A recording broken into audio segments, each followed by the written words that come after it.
For our sixth and final lesson in this unit, we're going to focus on, again, applying these exponential functions in the context of growth and decay models.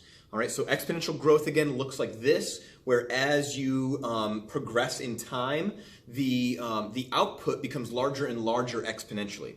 And exponential decay goes the other direction, where it starts at a higher value, but as time progresses, it gets closer and closer and closer to zero. And you can think about exponential growth in terms of like population growth models, where things get larger and larger and larger, and populations of bacteria or the spread of a virus.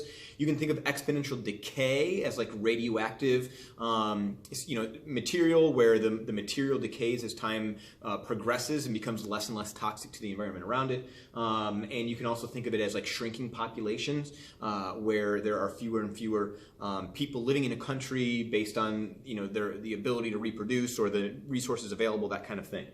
And so we're going to keep focusing on, initially we're going to talk exponential growth. We're going to talk about it in two senses. The first is to consider that there is always an initial value, kind of like our starting point for what it is that we're talking about. If it's population, it's the number of people we started with when we started counting. Here, this is your growth factor, all right? B. B is your growth factor. And your growth factor is basically found by taking 1 plus R, where R is the rate of increase. The rate of increase. That rate of increase is how fast things are growing. So if if the population increases by 10%, every X amount of years, all right, this is your time, then what you're saying is that you would do 1 plus, we are increasing by 5%, so 1 plus 0.5, all right? If it increases by 10%, 1 plus 10%, 10 over 100, 1 plus 0.1. And that would show us that we're having growth because we're having a rate of increase. We're adding a percentage to the number 1, which then makes it bigger than 1, which means that when we multiply that number that's bigger than 1 so many times, it's going to get larger and larger and larger as time passes, all right? With decay, and we'll talk about that later, our decay factor is going to be 1 minus whatever that rate is, all right? And we'll get to that in a couple slides. All right, so here's a situation where, and again, you can read this probably better on your own packet, but since 1985, the daily cost of patient care in community hospitals in the U.S. has increased by 4.1% per year. In 1985, hospital costs were about $460 a day. Write an equation to model this cost of hospital care. Well, we would say that y is equal to that initial value times our growth factor to the power x. Now again, our growth factor is 1 plus the rate. The rate is 4.1%. It is not 4.1. All right? 4.1% is 4.1 per 100 or divided by 100. So 4.1% is 0.041. 0.041. Whoops. So again, our formula is y equals a times b to the x. A is 460, b is 1 plus that rate. So we end up with y equals 460 times 1.041 to the power x. All right? Where x is the number of years since 1985.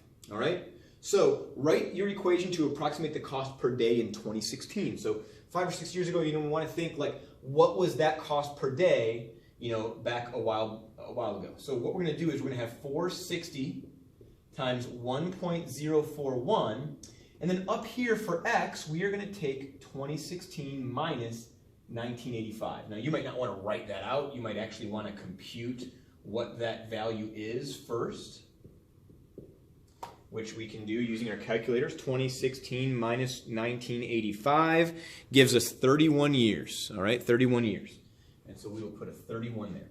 Now what we're going to do is just type this as it is in our calculator. So we're going to take 460, we're going to take 460 times 1.041, and then to the power 31.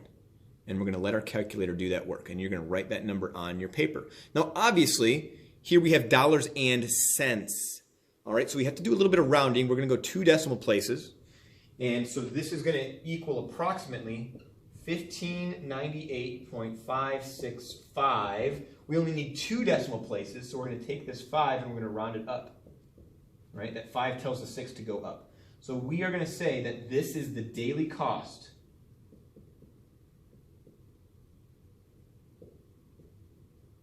of a hospital stay.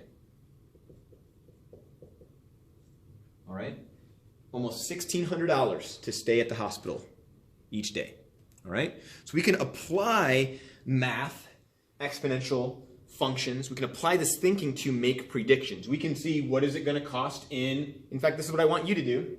In your notes, say, what is this cost going to be in 2028? All right? Maybe some of you are going to have surgeries.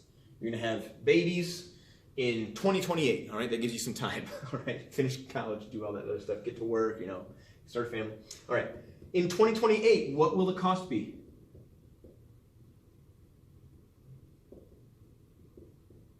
To stay at the hospital. I want you to do that.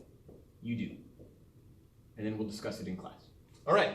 So that being said, that is exponential growth as it pertains to expenses. But a lot of times what we want to do with our money to make sure that we have enough by the end of our time working is we want to do investments, all right? And investments are a nice way to passively make money, all right? Passive income is when you don't do anything, but you still make money, all right? And so that's a little bit, obviously, reductionist there. But here is how interest works. And there's compound interest, which is something that companies use to charge you money to make sure that if you borrow money from them, they get not only the money that you borrowed, but also a little kickback on top of that. A percentage of the money that you borrowed has to go back to them. That's why it's important to pay off your credit cards. It's important to pay off your car loans, all that other stuff, home loans, all that. And so here, it has the same kind of structure as the y equals a times b to the x, all right? But instead of b, we have 1 plus that rate, all right?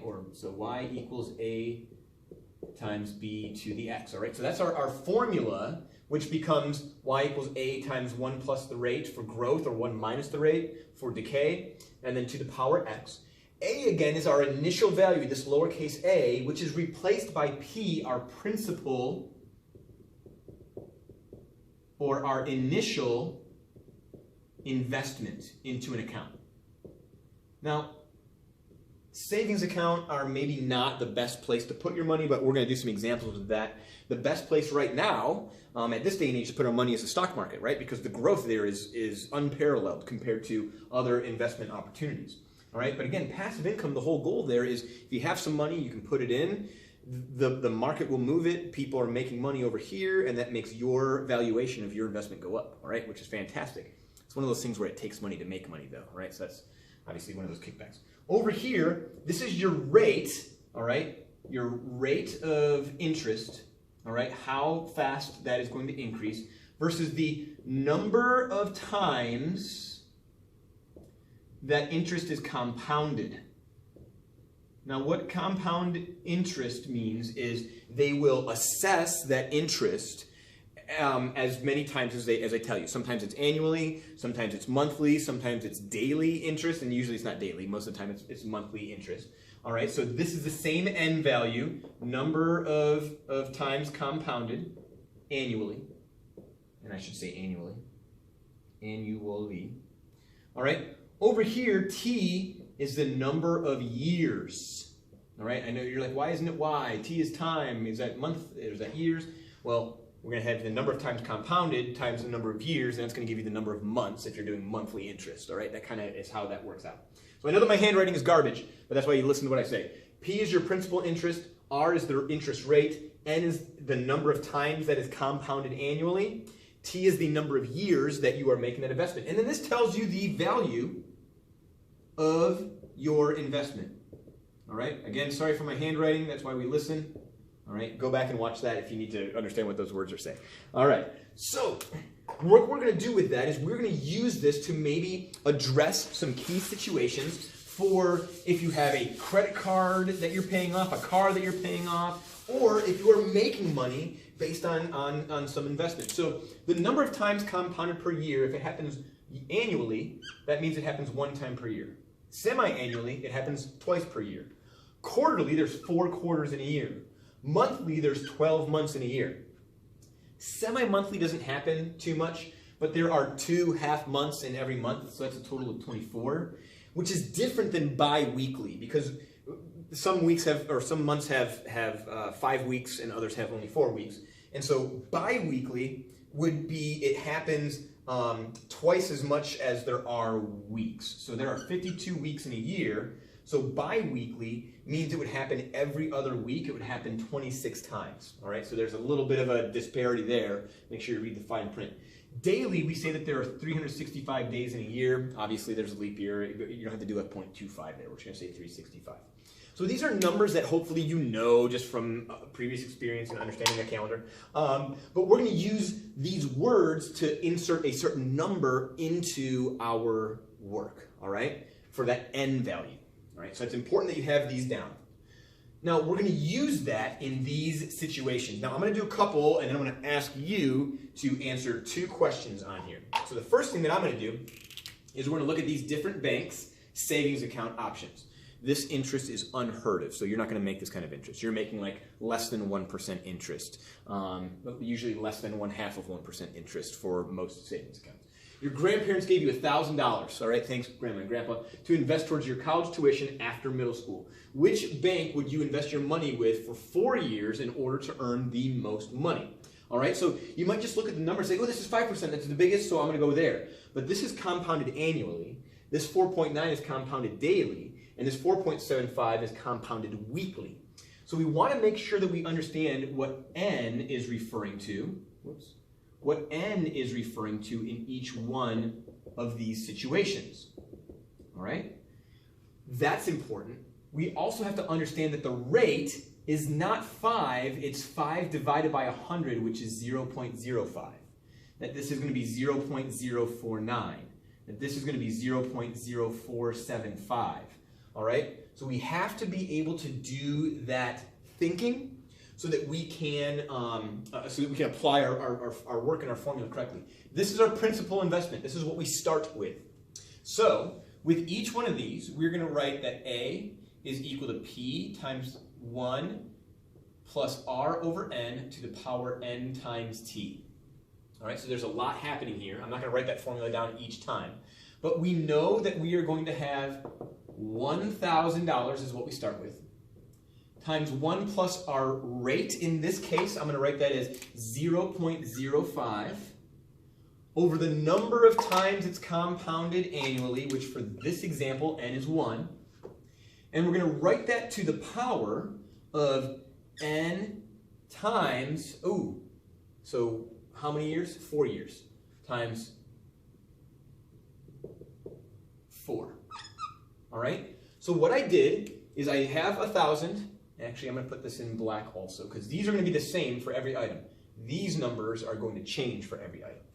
All right? Over here, we're going to have 1,000 times 1 plus the rate, 0.049, divided by n, 365, multiplied by 365 to the 4th, or sorry, taken to the power 365 times 4. So dividing this number by 1, it's still 0.05, all right? But over here, when I divide this by 365, this is going to get pretty small. Here, I'm taking this to the 4th power, so I'm going to multiply this by itself 4 times, all right? And then multiply that by 1,000. Here, I'm going to multiply this by itself almost 1,500 times, right? And then I'm going to do that times 1,000. So we're going to see what the difference is here when we use our calculator, all right? And you do this one. So over here, we are going to take 1,000 times 1 plus 0.05 divided by 1 to the power 1 times 4. Now, one thing that I'm going to do is I'm going to put parentheses around this exponent, just in case you're using a different calculator than me. All right? So let's see, 1,000. I didn't type that correctly. 1 plus 0.05 divided by 1 to the power 1 times 4. All right? And this is what it gives me as an output there. All right, 1215.51. 1215.51. That's how much money we would have after 4 years. All right? We didn't do anything. We put the money in a bank, and it sat there. Here's $1,000. It became $1,200. That's how passive income works. All right? Over here, we're going to do the same thing. 1,000 times 1 plus 0.049 divided by 365 to the power 365 times 4. Put parentheses around that exponent. This one gives us a little bit more money. All right? We have 1216.51. Oh, yeah, 51. So here, between these two, what's the better choice? It's this one, but it's like $1 difference. Now, that might factor into your decision making to be like, well, here, that's not that big of a difference for me. This bank is closer to home. This one's farther away. So I will lose $1. I'll pay an extra $1 just for that convenience. And so what I want for you to do is do this last one. Use your formula A equals P times 1 plus R over N to the power N times T. And then I want you to tell which one is going to make you the most money. So which one are you going to use to make the most money? All right? That being said, you may make other decisions based on actual reality, but here you go. Go ahead and give that a shot, and then we will touch base in class. All right, exponential decay. We talk about exponential growth. That's where the amount increases. Population grows. Bacteria in your ears from wearing earbuds for multiple minutes increase. All right? Money in your bank account increase. But there's other situations where we have a starting value, just like we did at the beginning, a starting or initial value, where we have a decay factor, and your decay factor is a little bit different here. Instead of B being 1 plus R, it's 1 minus that rate of decay. All right? That's our decay factor. That's what we're multiplying each time. It's going to be a number between 0 and 1, all right? Because we're taking 1 minus whatever that rate is. So it's going to be less than 1. And so we're taking this amount and we're multiplying it by a number that's smaller than 1. If we multiply by 1, it stays the same. If we multiply it by smaller than 1, it gets smaller and smaller. All right? And then x is the duration, all right? Number of weeks or whatever. Duration. Duration of time, all right? That elapses or whatever. All right, so with that in mind, let's think about this decay model, all right? Same model that we started with for growth, except we have B as 1 minus R. Since 1980, that's when I was born. That's how old I am. I'm an old man. The number of gallons of whole milk each person in the U.S. drinks each year has decreased by 0.041, so 4.1% each year. All right? In 1980, the average person drank 16.5 gallons of whole milk. What has happened? Well, y is equal to a times b to the power x. Y is equal to A times B, 1 plus the rate to the power X. So this is our equation. Y equals 16.5 times 1.041 X. This is our equation. This is our function.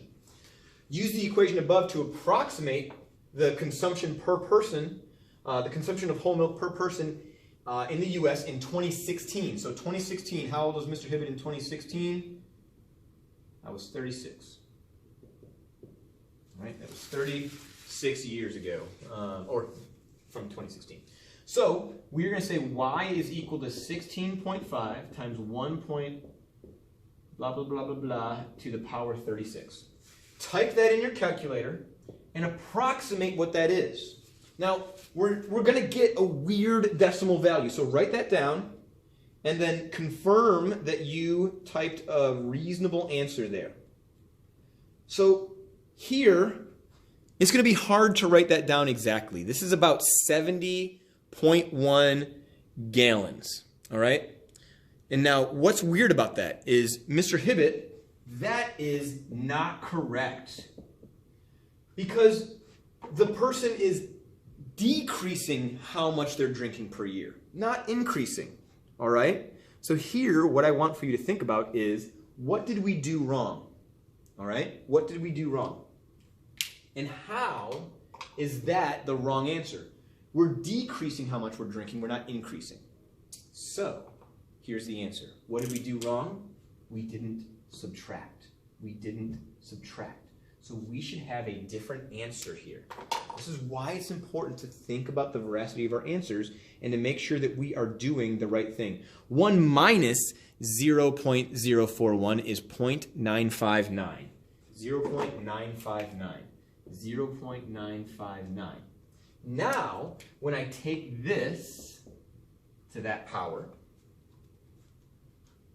0.959 to the 36th power, I get 3.655555555.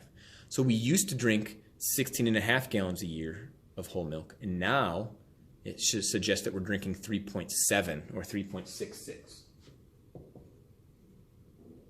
Or you can do 6.5. It's not repeating, it's close, but we'll do 6.6 gallons per year. All right? So did you like how I hoodwinked you there? You want to make sure that you are understanding if we're decreasing, we subtract. If we're growing, then we add.